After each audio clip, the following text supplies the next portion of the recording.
What do most people have in mind talking about cloning? Most certainly, you know Dolly the cloned sheep, all the famous stormtroopers from Star Wars.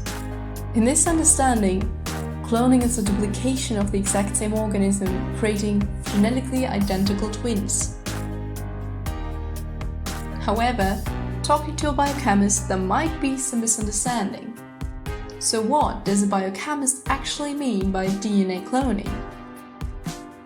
The process of the identification and isolation of genes, as well as transferring them into a host organism, is called cloning. This is a very common process to gain products out of microorganisms. But don't worry, it is not as complicated as it sounds.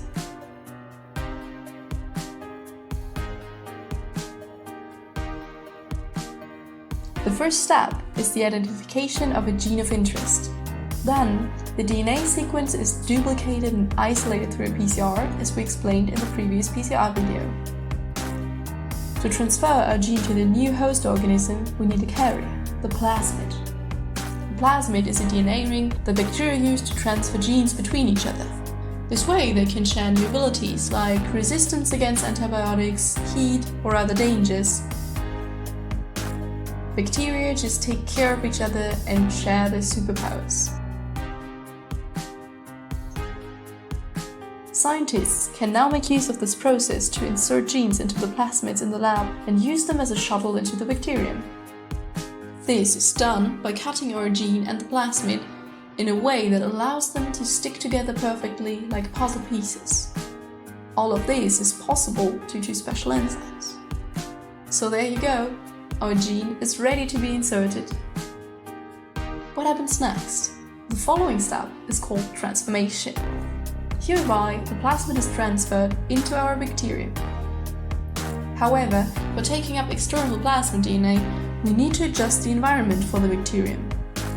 This can be achieved by treating the bacterium with chemicals combined with a stress factor, like heat or an electric shock.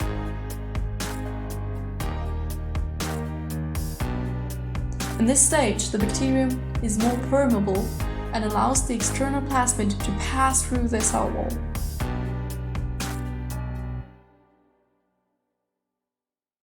Let us give you an example. In our research team, the gene of interest is derived from a plant called Artemisia annua. This plant synthesizes a pharmaceutical against malaria called artemisinin. What has been done for years now was cultivating this plant and extracting the medical compound. But plants are dependent on environmental conditions. Thus, the production of the pharmaceutical may also vary in amounts and time, leading to higher prices. Due to cloning and transformation, we can transfer the genes for the production of artemisinin into host organisms like yeast or E. coli.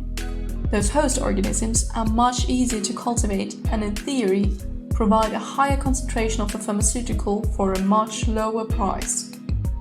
As you can see, cloning and transformation lay the foundation for genetic engineering.